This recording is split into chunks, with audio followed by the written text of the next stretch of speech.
Welcome back to the Intent Medical Group podcast, where we explore the science, stories, and innovations shaping the way we live and care for our health. I'm your host, Dr. Sammy Khalili, and I'm so excited for today's podcast.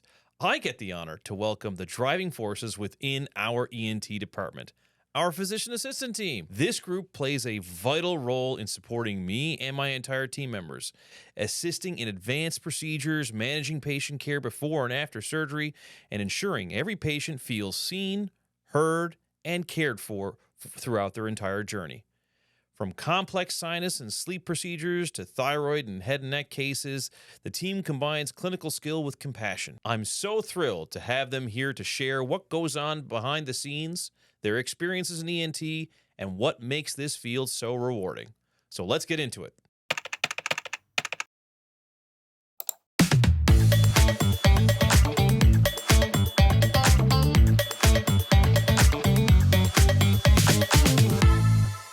Guys, I cannot thank you enough for being here. This has been a long time coming. We've talked about this numerous times of getting you over here, and I think that the audience will really benefit from your insights and your thoughts about everything that you guys do, how you guys got here, why you do what you do, what it's like to work with people like me. I'm sure it's awful. But before we kind of get into all those kind of little details that I think people who may be thinking about a career like yours or wanting to understand what it is when they walk into the hospital and meet a physician assistant and how that's different from or not different from meeting a physician or a nurse or somebody else in the hospital, I want you guys to introduce yourselves. And the audience already knows that you guys are the ENT team's stellar squad that takes care of all of our people.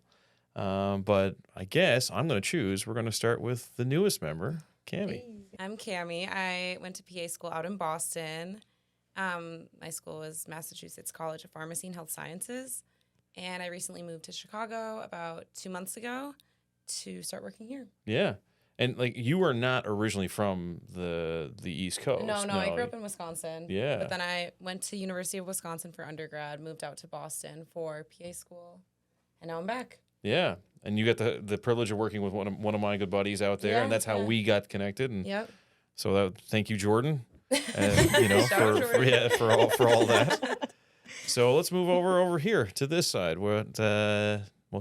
You introduce yourself. I'm not going to give away the name. Yeah, I'm Ginny Watson, and I went to Rosalind Franklin University of Medicine and Science. Right down the road. And right down the road in North Chicago, associated with the Chicago Medical School. Fantastic. Yeah. I'm Simreen. I went to Southern Illinois University in Carbondale, so Southern Illinois, but I'm from this area. Yeah. And I'm Nicole. I went to Marquette University, both for undergrad and PA school. But I'm from Palatine, which is right by Arlington Heights, so staying local. Right down the road from here. Right down the road. So each one of you guys obviously went to different universities and different pathways. I guess, did you guys all have similar undergrads? I don't remember ever talking about that before with you, but what did you study for your undergrad? I studied human development and family studies, and then got minors in gender and women's studies and health and the humanities. Wow. Okay. What about you, Nicole? And I was a physiology major. Nice. Okay. I did kinesiology and a minor in psych. Right on. And what about you, Jenny? And then I graduated double major with bio and Spanish. Okay. So each one kind of in some degree of a healthcare type of focus of some type, but really broad still within that range. And I guess for most people to know, correct me if I'm wrong, you can't go into PA school without having completed a full undergrad. Is that correct? Correct. Or is there a faster method to get in there? I think there's some programs, Marquette included, where you can combine your undergrad with PA school. Okay. So it's a fast track, but you still would complete the undergrad. It's just combined with the program. Right. I personally didn't do that, but I know there's some programs like that. And as I've learned with you guys too, and correct me if I'm wrong, is there other requirements that you guys have to do that are not besides the prerequisites that you do have to do for any specific program, or exams you may have to write, like an MCAT or GRE or whatever it may be? And you guys can tell us about that too, but is there something else that you guys have to do for community service hours or stuff like this? Mm-hmm. I don't know, anyone of you guys want to answer?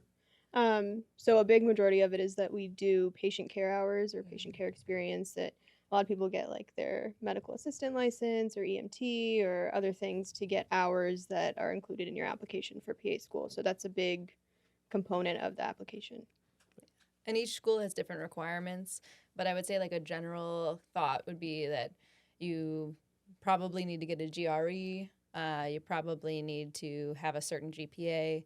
Probably need to have at least somewhere between 1,000 care hours to 2,000 care hours, depending on the school. That's quite a lot because I mean, 1,000 Yeah. care hours. I mean, if you say there's a 40-hour work week, that's a long time, right? So even 10 weeks, you're not even halfway there yet. So Yeah. And then you need shadowing, as they want to make sure you really know what it means to be a PA, because a lot of people in the past would apply not really knowing. So that's one of the big things for admissions now.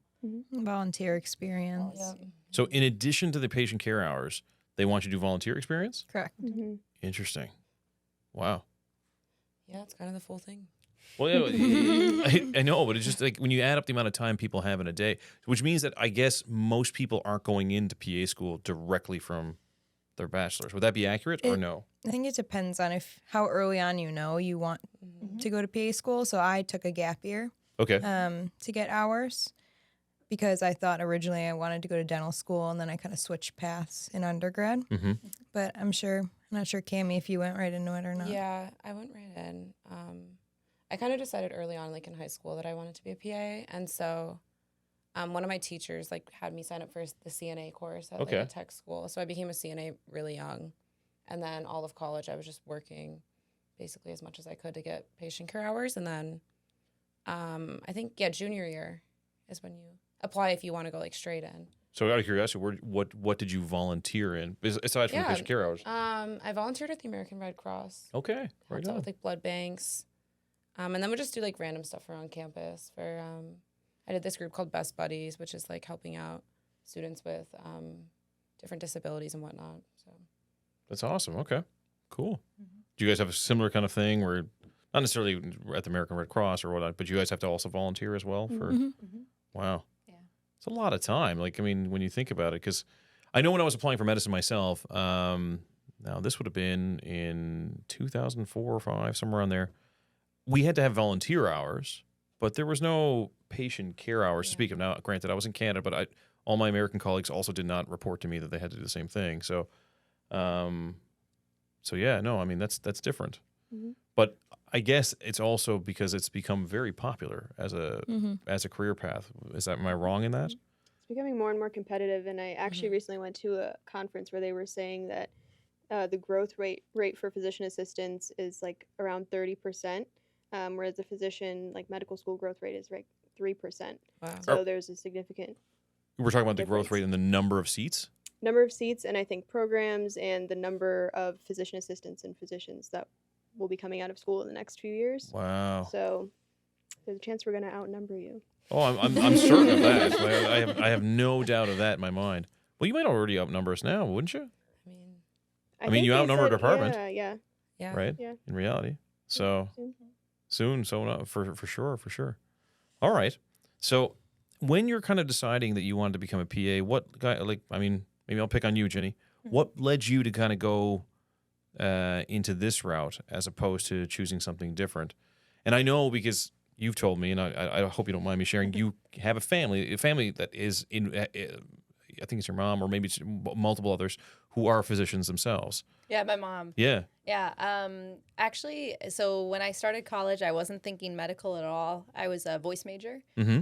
And so voice and music ed. And I pivoted and I was like, I think I want to do something more scientific, but I still was really interested in like vocal anatomy and everything like that. So that got me looking into like, how can I still use these skills and not waste all that education from that? And so proceeded to think maybe speech pathology would be the track. Did some internships in like rehab, speech pathology, OT, PT. And then I kind of came to this realization that I really liked the more clinical side of things. So then I was like, what side of medicine do I want to pick at? Whether that's PA, NP, and MD. And I just knew myself, I wanted the flexibility. And PAs really the route really affords you a huge amount of flexibility. So you can train in one side of things. And as long as you're willing to start from scratch, you could switch. So I was like, well, maybe I'd want to start an ENT because that's where you can really utilize all that vocal anatomy and skill set. And then eventually maybe I'd want to go into plastics or whatever, who knows? But it allows you to do that flexibility, unlike many other parts of the medical field.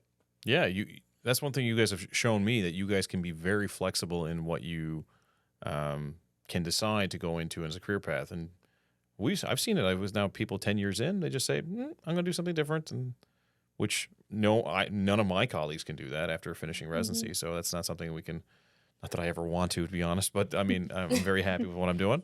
But I mean, that's a great flexibility to have. Are you guys happy with the choice of going into the career thus far? I mean, some of you guys you're only fresh out. Yeah. Brand new. Brand new. And then a couple of you guys are more seasoned. What do you guys feel? How do you feel? I really like it. I like the ability to get to, I'm sure we'll get more into our role specifically in this specific job, but I like the ability of being in the operating room and assisting, getting to be in clinic, getting to learn from all of the attendings and their subspecialties. I think it's just a lot of good opportunity for us. So I'm happy with it. Yeah. Feel the same? Yeah. I think a reason that I wanted to become a PA is because I wanted like a collaborative work environment. So I feel like this really gives us the opportunity to work closely with our attendings and other PAs and closely with other specialties. And I think that's exactly what I wanted. So that's awesome. That's really cool. So now you might get this a lot too, I suppose, because and I mentioned that we probably kind of go into this. So PAs, the program itself is about 3 years, correct? Or is it longer than that? 2.5. 2.5 to 3? And well, describe it. Let's say I'm a youngster who has no clue, or my kids are thinking about this. How would you tell them how intensive it is and what you guys are doing? And yeah. You're the closest to it. I guess I'm fresh out. I'll take the lead on this. You can start, and then they can tell like how their experience was. So my program was, I feel like, a bit different than others, where it was 30 months long, so a bit longer. But we had the first summer off, so it ended up being 3 total years. So the first 2 years were didactic, and then the last year's clinicals. And so I feel like the didactic years were pretty rigorous. We'd have class like pretty much all day, every day.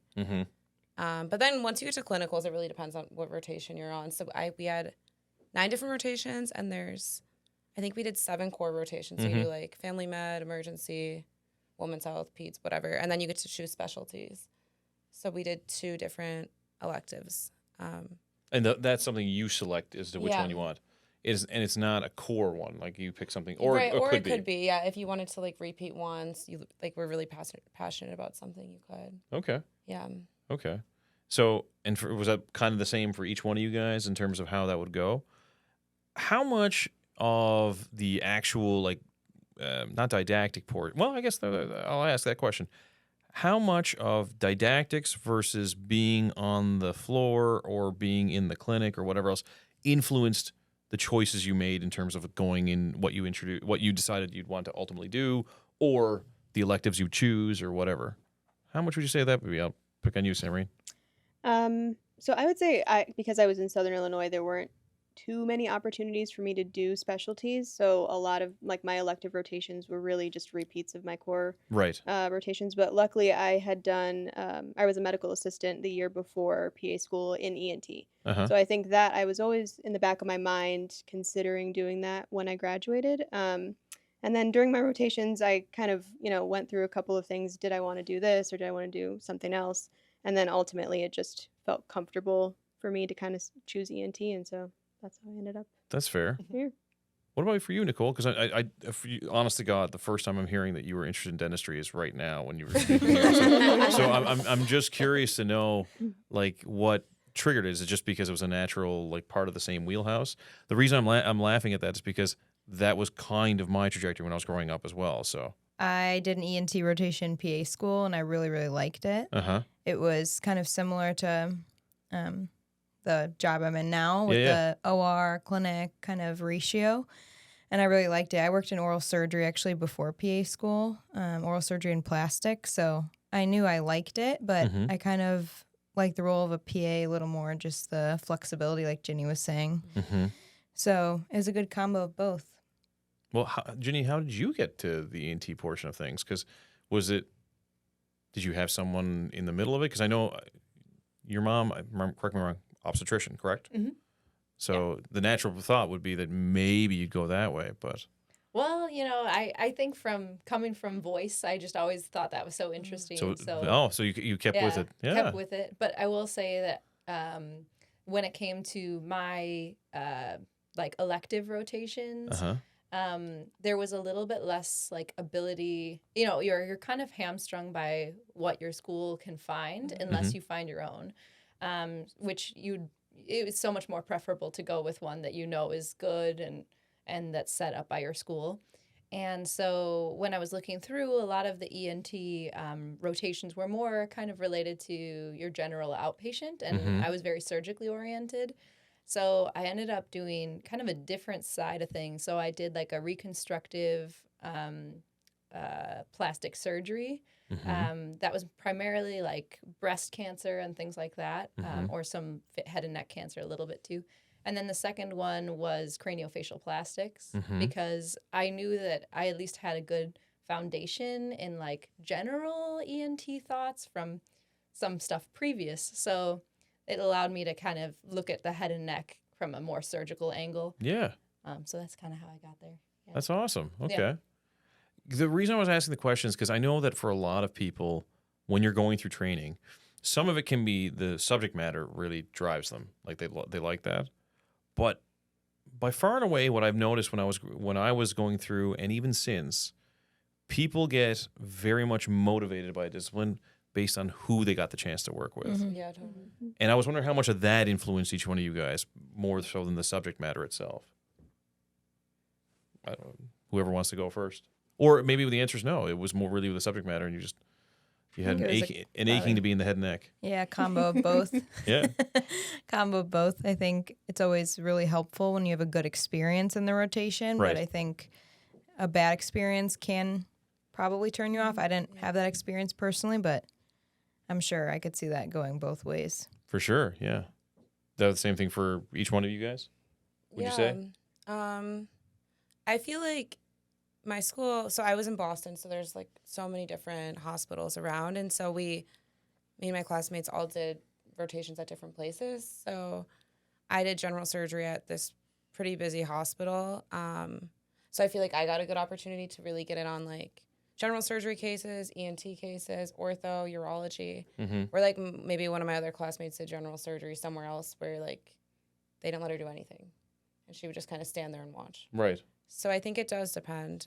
But it So also to depends. that effect, did that classmate end up not going into general surgery and do something different? Oh, yeah. Like, I feel like it's all about, I would agree. It's about like where you get your opportunities and, Yeah. I mean, you're not going to be passionate about something that you just stand there and watch.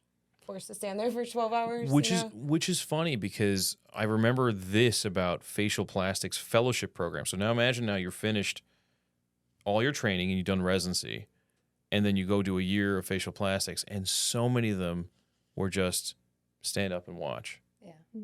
And I said to myself, like, I didn't have the patience at that level of my training to be able to sit down and just say, okay, I'm going to watch you for an entire year. It's one thing to watch for a day or two or three. Yeah. It's a very different thing to sit there for whatever the period of time is, Right. The whole year.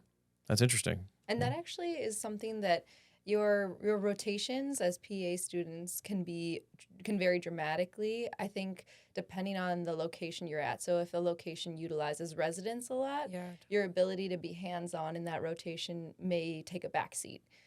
Because obviously those residents need to learn their surgical technique, and they also have a certain quota that they have to get of different procedures that they have to first assist in. Whereas if you're at a smaller location or you have a doc that only works with one PA or one resident, then you may be first assist or second assist on all of those cases. And so you get a great, really rich experience versus someone that has rotating like 6 residents. Oh my gosh, you're not going to touch the table, let alone get in there. Yeah. Well, So that brings me to like another thought, and I'm wondering if you guys can comment on this. I always knew that when I was going through that the best places to do my rotations were more rurally based. And a large part of that was, at least we're talking about in medical school, which would be, I guess, the equivalent of what PA school would be like. And for me, it was because you didn't have a pecking order in front of you. Yeah. It was you and the attending. So to that effect, does how select, like if you have the opportunity to be able to select the PA school you go to, does that go into the selection criteria, or no, really it's just more a matter, people usually choose the fact of where they go get in, happens to be closer to home, or those kinds of factors? I guess I can kind of speak to that because I went to a rural program. For me, I knew I just wanted to stay semi-close to home, so this was about 5 hours. Wasn't terrible. But throughout the course of the program, they're very directed towards, when you graduate, they want you to work in the area because they need, more providers. But I think it didn't drive me to make the decision to go there, but it was definitely a benefit that during my rotations, I was, the only student. There weren't other PA students, there weren't other residents or anything like that. But at the same time, because we didn't have that many resources, anything, severe or complicated that came in was immediately transferred out, even like MIs. So we didn't get to see anything complex at all. So there's, there's benefits trade-offs, yeah, because that is very true. Like you wouldn't get to see a lot of those big things that you want to see, the kind of the coordinator level care that would happen with it. But yeah, that makes sense. And kind of adding to that, like there is a little bit, maybe less about the actual school, but more about your selection of your rotations, like being very considerate about all these factors when you select your rotation. You may not have 100% control, but you at least have some sway. So like when you rank them, you have to think through the factors of what that environment would be like. Yeah. Okay. That's great. I'm sure a lot of people, future students, will use this valuable information that you guys are giving quite well.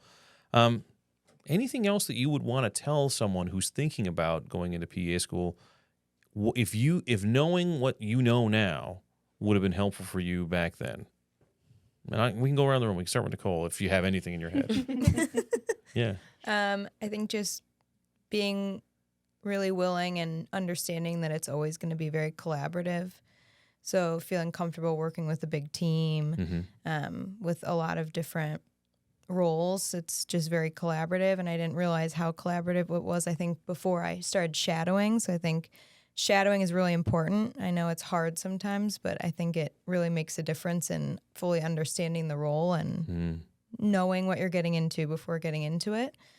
I actually applied to PA school during COVID, so it was hard because there wasn't a lot of shadowing. It was a lot of virtual. So I think now having that opportunity is nice.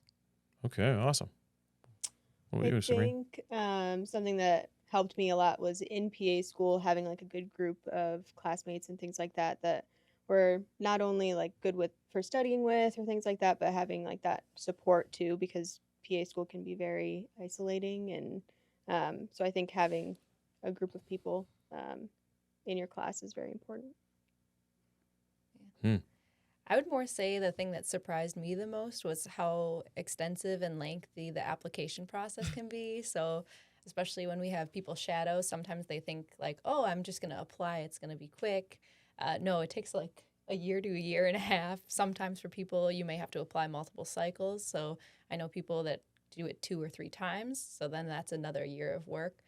So just know that if you want to do it, you got to be committed, and it's going to take some time.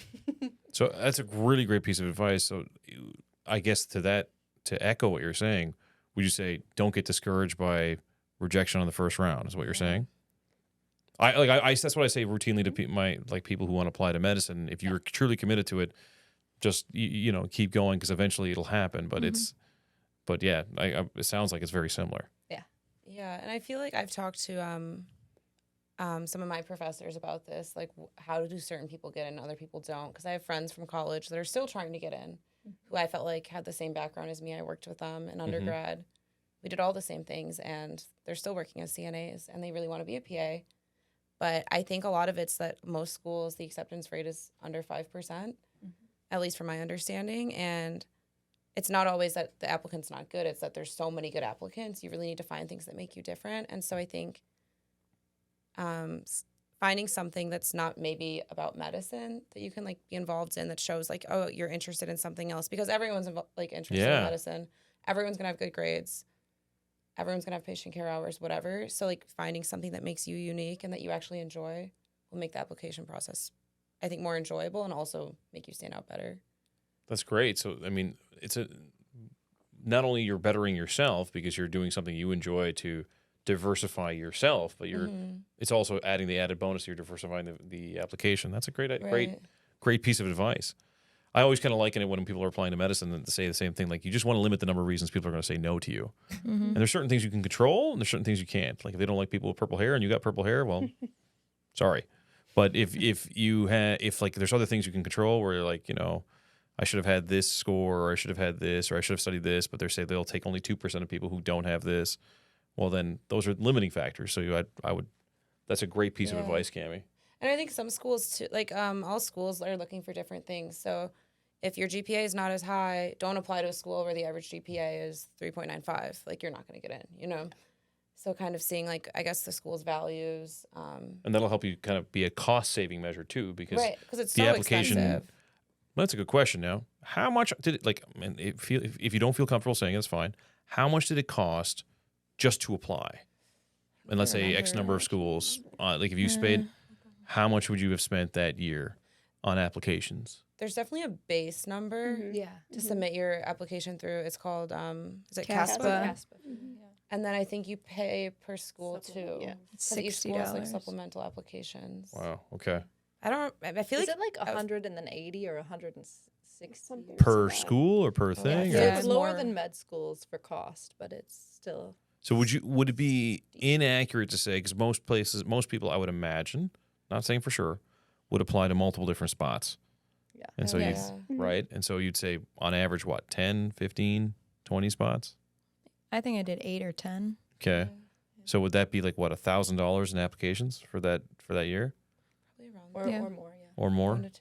And then if you get interviews, a lot of schools are in person, so traveling. Plus the travel for the interviews, yeah. Now, this is not to say don't do it because it's cost prohibitive. I wouldn't say that at all. But it's things to kind of plan for so you know up front. Wow. It's amazing how no matter what, we keep trying to drive down costs where we can, and they somehow keep wanting to go up. Yeah, that's true. Okay. Well, that's great. So now, here's my big question, because a lot of people ask me often, and I'm like, well, I think I have an answer for this, but I want you guys to be able to tell you, because you guys are the ones who live it. A lot of people liken what you guys do to what nurse practitioners do, right? And but the training is very different, right? And correct me if I'm wrong, and maybe one of you guys can tell me. Nurse practitioners are nurses to start, and then they do I don't know if they call it a doctorate in nursing or something like that, or a DNP program or something. But either way, it's another 3 years. And in terms of function afterwards, it's similar in the terms of that you guys both have prescribing privileges, usually and you usually have supervision with some other physician on the team. Not always. But what would you say are the big differences, other than having to go through nursing to get to that trajectory first? Like at the other end, in terms of how they practice. How they practice? Yeah. So it's very similar in my experience. Yep. I know I'm not 100% sure if they have specific surgical training. Like we have to do a surgical rotation in our training. So sometimes they have to take extra class or a certification afterwards, and then they can also be in the operating room. I think that's one of the big differences. But otherwise, it's almost identical in terms of practicing. So in the context of the stuff we've been talking about, I know we've been talking about a little bit of cost, because I know that factors in a lot into students and people's minds when they're trying to choose stuff and things like that. Tuition, is it comparable to what it is for medical school and like dental school and all these other kinds of things, or is it subsidized in any which way? Can it be cheaper? What is it like for a aspiring student who wants to become a physician assistant? I think it depends on the school. Yeah. So at Marquette, I went to a private school, so it's, I think, more expensive than some other maybe like state schools and things like that. And there's also scholarships that a lot of my classmates did, where So those are available. Yeah, once you're in the program. Okay, so they're not entrance available, but they're there for when you are actually part of everything. From my understanding of where I went. Okay. I'm not sure about other schools, but Yeah, I went to a state school, so I would say that the tuition was, less expensive than private PA schools. I'm not sure how it compares to medical school programs because it's obviously shorter as well, so I think that would play into it. But a lot of my classmates did scholarships as well. Yeah. So DBS context in terms of before, and Jenny, you give me your thoughts too in a second. I just want the audience to know cost of medicine in general in the United States. The cheapest I've seen so far is in-state tuition of somebody, and so whatever in-state it is somewhere between $20,000 to $25,000 a year usually for in-state tuition on that. If you're in there paying taxes. If you're not, then it goes up to like 75,000 or whatever else, some ungodly number. Now, I always say this with the caveat being Canadian and how much I paid for my medical school, and everyone literally drops their minds when I say, "Do you guys know?" I think I told you. I don't know. I'm Yeah, nervous. you have. Yeah, the amount I paid total from medical school from start to finish, if I hadn't had any awards, was $24,000 That's insane. total. I'm talking about the whole. Actually insane. I did not. It blows my mind every time. So it's obviously more expensive now, but still, like I think the tuition for a new graduate from my home institution for medicine is probably now maybe around 50,000, so about double. But I mean, I did graduate in 2009, so inflation's inflation. So I think that's Canada too. that is Canada. Yes, I know. Unfortunately for the US. Yeah. This is true. This is true. But I think something people should think about is a lot of times you need loans for living as well. Yes. So there's like, I don't understand loans super well, but there's like graduate plus loans, so you can take out even more money. So like I lived in a really expensive city where like I had to take out maximum loans and I really didn't have a choice. And you just made it work. Yeah. But now I'm suffering from it. I'm going to start paying my loans soon and I'm not excited. I'm going to give a statement that is basically a blanket statement. And I'm going to say whether I think it's true or I think it's a myth. And you guys tell me if I'm wrong. Okay. Does that make sense? Yeah. All right, let's try this out. All right. Based on the conversation we just had, the cost of medical school per year is about the same as what it costs for a physician assistant school per year. And I'd say it's fact. I would say that's Probably true. Probably Yeah. true. Probably true. yeah. It's cheaper, I guess, overall because it's typically 3 years and medicine's 4. Or you might be more expensive because some med schools take a summer off, or like a summer quarter off, and PA school goes straight through with no break. So you might have more expensive per year in because some, of the 1 year extra. yeah, Okay. All right. potentially. Okay. It's similar, I feel like. in Yeah. general. Okay. Now, this is just a statement. I'm not saying myth or I'm going to actually give you my answer first. My answer's myth to this one first. All right. Being a physician assistant or an advanced practice provider is very similar to being a resident. I'm going to put myth. I'm using my left hand for myths, by the way. Okay. Is that accurate or is that true? I feel like it depends. I felt like a resident in my time. Yeah. But I think when you have enough support and team, then you feel less like a resident and more like a PA. Fair enough. What now to that question, I guess, before I go on to my next question of this game that we're playing, what do you think is if you were to give a definitive difference between the two, what would it be? Obviously, like the end result, yes, is one thing, but as a functioning, when you have a resident who's a resident and a PA who's a PA, what do you think's the big difference? I feel like when you're a resident, there's no end to what you're doing on a day-to-day basis. You're always on. Mm-hmm. Whereas a PA, you'd hope that start and stop for each day. Yep. Yep. And you're not always going. So I think it's just more of a work-life balance would be the biggest thing between a resident and a fully functioning PA. That makes sense. So, and that's how I thought about it too. Is just that because you're a resident, you have a different mindset when you're going in that you have to become the attending eventually. So there's never really an end to how much you have to grasp from that moment in time. But for the physician assistant, you do have some of that, but you're going to be there all the time. And that's not, you're never going to go, well, I shouldn't say never, but in the general sense for that position you're in, you'd never go beyond it. So you want to protect the clock in, clock out time. Would that be an accurate way to say it? Mm-hmm. Did I do good, Nicole? Yeah. Okay. I think another thing too Yeah, is yeah. like a resident, when they are like learning new things or when they're like in the OR, they're thinking about what they would do if they were in the surgeon's shoes. So Mhm. it's like, when I'm in practice, I'm going to be doing XYZ. Here's how I do it different. Here's how I do it the same, and all that good thought process to like build your practice. Mm-hmm. Whereas I think we're going, what does my surgeon do? What do they like? Yeah.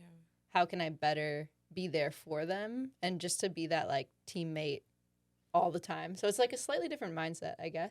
It's true. I'd agree. That's actually the perfect way to say it. That is Nice, that. shitty. No, I've been looking for a good way to describe it to people when I talk to them, and that's brilliant because that's literally the accurate answer, the accurate sense for everybody. Mm-hmm. And which is funny because when you are, I know this from academic institution, when you are the attending on the other side, what you want is your resident to act like the PA. But the resident doesn't want to act like the PA, they want to act like them. And so there's always this kind of crossing, friction point and on purpose because they have to grow to that point, right? That's really interesting. Okay. Thank you for that. That was awesome. I like it. I like it a Like lot. an epiphany. Yeah, no. It's not an epiphany. It was just it's like, yes, the right words, the right way to say it. That's the mindset. That was perfect. This is a statement. Staying late to close on a really cool case is worth it. I'm Yes. gonna put down fact. Fact. Would you say fact? Yes. Fact. What would you guys say is the coolest case you guys have done so far? Any one of you? I mean, whatever you felt. I personally love any of the laryngectomy cases that sometimes also involve a flap. It's my favorite. Nicole has been bitten by the head and neck bug. All right. Oh, Do you have one?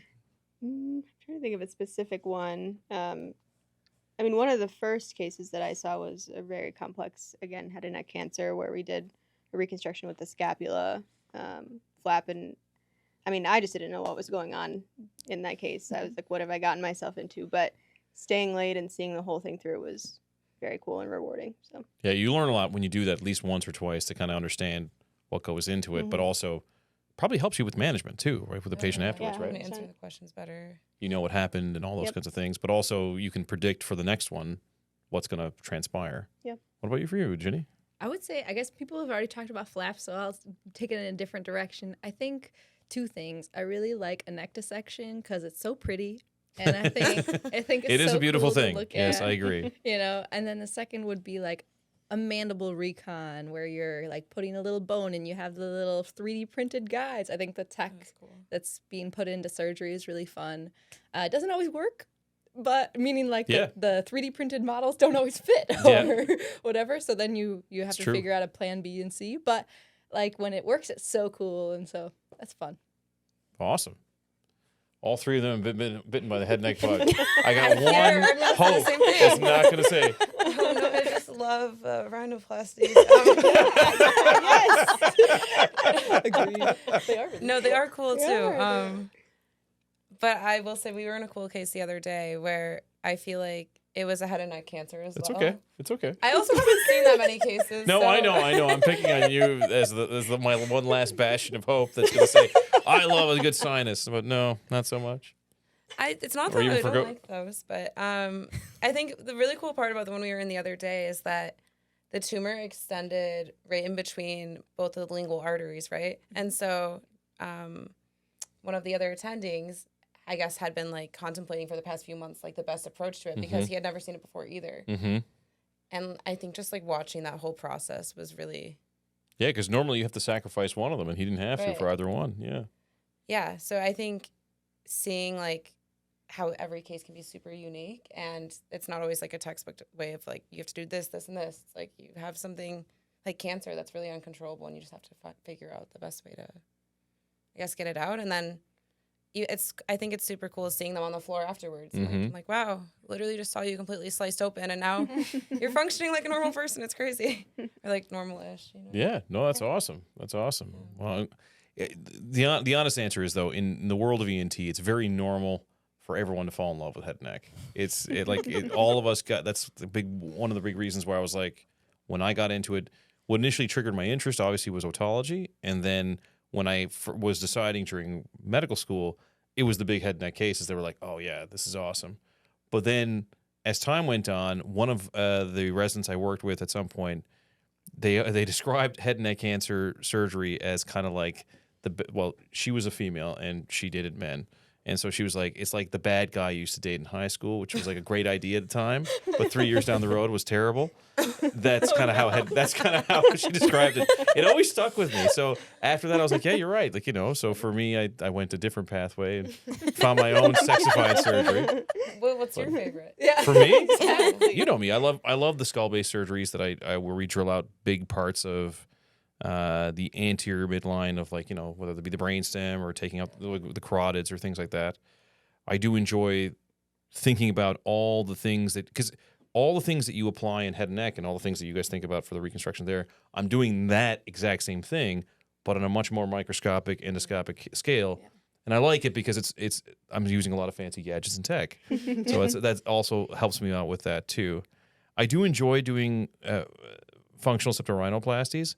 But it's kind of a love-hate relationship, meaning that I enjoy it because I love the challenge, but the stress of putting everyone back together to make everyone happy with how their nose looks afterwards. And many people, as you guys all have come to know, are looking at their nose all day long, but don't ever recognize the fact that they're looking at their nose all day long. So subtle changes of what can happen after that surgery, even though it might not seem like a big deal, to them is a big deal. So it's a very humbling procedure because of that. But I've really gotten enjoying putting in implants too. So those are also been very rewarding. Yeah, they've been a lot of fun because the patients are so happy afterwards. They're really, really happy. So well, and honestly, like hearing you say that, but also kind of like responding to what you said, like I hate to say it, like what makes a case really, really interesting and fun as a PA also, I think, is impacted by like getting to learn the surgeon's mindset and what their thought process is, and especially when they have to be creative, because like you have your textbook surgeries and those go great and it's like great, but like when things don't look exactly the way you expected, or when things don't like go exactly the way you like would have anticipated, that's actually where the surgeon's technique comes out. And like from you and our other surgeons we work with, like watching them brainstorm and say, what's my plan B through F is amazing. And I think that's very exciting from our side.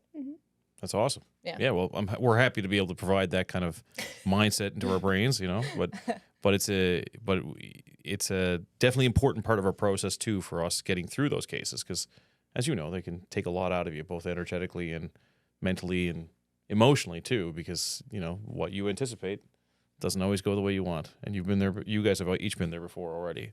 You especially, you've already been there for a couple of those kind of pivot points where we've been down a case and you're like, oh, well, that wasn't what we were expecting to happen. Yeah. Right. All right. Well, why don't we take people now through your day-to-day now as it stands? We've talked about how you got here. We've talked about what's going on. How do people want to get to do it? But now let's say someone signs up for this pathway and they say, like, you know what? Yeah, I want to be just like Ginny. I want to be just like Samarine. I definitely want to follow Cammie's footsteps. I want to be like Nicole. What's their day-to-day? What are you guys doing? I think it I depends. know the answer to this question. I think it depends if you're like an inpatient or outpatient ENT PA. There's a pretty big difference. If you're just an outpatient PA working in clinic, your day-to-day is going to look much different. I would say our role is primarily inpatient. We do still have clinic once a week right now, but we focus on, rounding on inpatients. When assists are needed in surgery, we're there for that. And then checking on patients post-op, I think are our biggest day-to-day roles. Yeah. And would you say your day begins at what time? 7. 7 o'clock? And normally, what time does it end? Around 4. Around 4 o'clock? And that's about an average day, right? Yeah. I also love that we get to do a lot of bedside procedures, a lot of scoping bedside, wound care, things like that, just post-surgical care. I think it's cool getting to see them from start to finish, and then coming back to clinic too, and seeing their progress is huge. So that's one of my favorite parts, I think. How do you feel about peritonsillar abscesses? Oh, that's actually something that I remember in PA school I was very afraid of learning. And then when I saw on my checklist for orientation, it was one of the things I had to do. I was a little scared, but everyone's very helpful in walking me through, and now I feel very comfortable doing it. So good. It's cool getting to do stuff like that. Good. Hopefully the people of this world don't see this podcast and start firing every single peritonsillar abscess that happens in the region to our way, but that's okay. We'll be happy to help and happy to treat if that's the case. It'll be my turn. Exactly. That's right. That's right. I picked on that because you said you were talking about procedures. I'm like, that's one of the most common ones that we often end up dealing with from the ER. So, what else can you tell us about the day-to-day that you would think that you'd want people to know about? The answer could be nothing. Yeah, I would say that at least in our role, we're pretty independent. Like we go around on patients by ourselves and kind of update our attendings if things come up.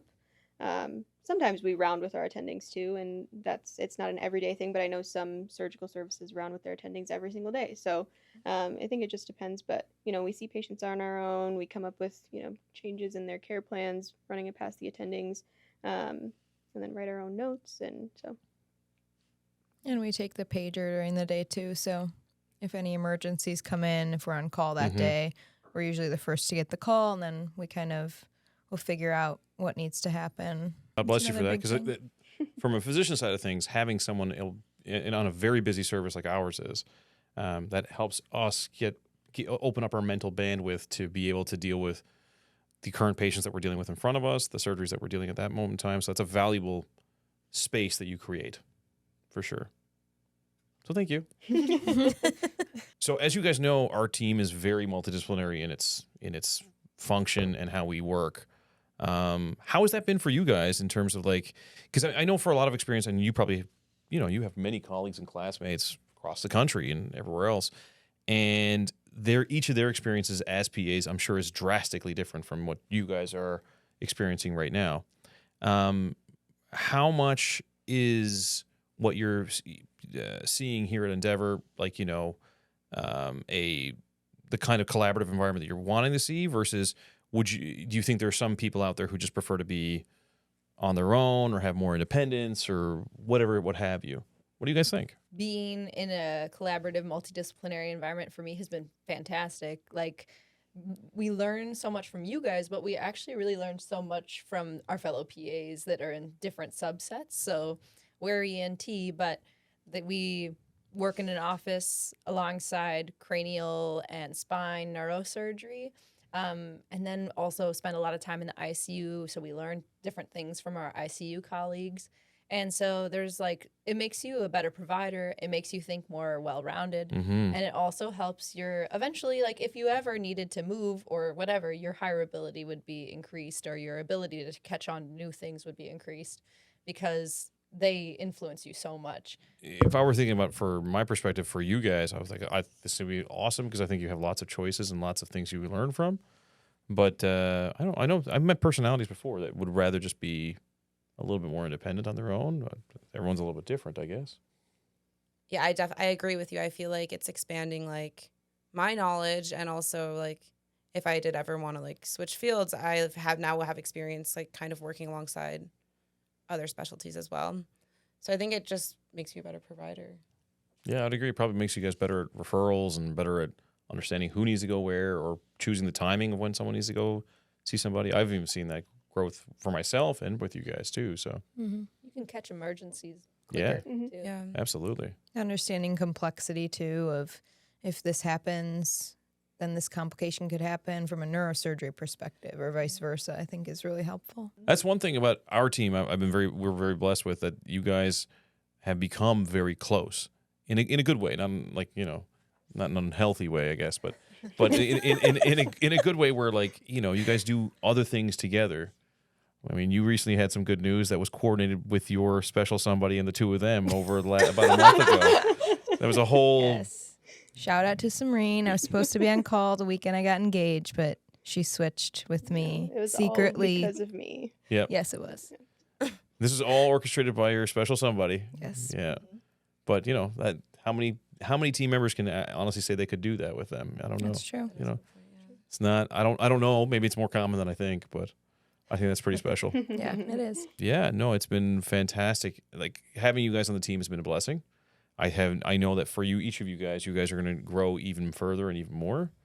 I also know that you're going to grow in ways that you are not expecting yet, and it's a good thing. It's one of those things that's going to be very positive. It's like, you know, I always liken it to, you played sports? Yes. Can't remember. But sometimes in sports, some coaches, they notice that, like, you know, you get to a point where the player's like saying, I can't do it. I just can't do it. And then they keep pushing them, and eventually they do it, and you realize you can do it. And you guys are at that precipice. Now I can feel it. It's going to happen again. So, but this is all wonderful things. You guys are fantastic, and thank you for coming on the podcast and taking the time on a Friday afternoon to before you go off on your amazing plans, which are dinner. Perfect. So, all right. Well, thank you guys. I hope it was fun for you. It was. It was very Yeah, fun. Thank you. Yeah. Well, that wraps up today's episode of the Intent Medical Group podcast. Thank you for tuning in. If you enjoyed this episode, don't forget to subscribe, share it with a friend, and leave us with a review. Until next time, take care.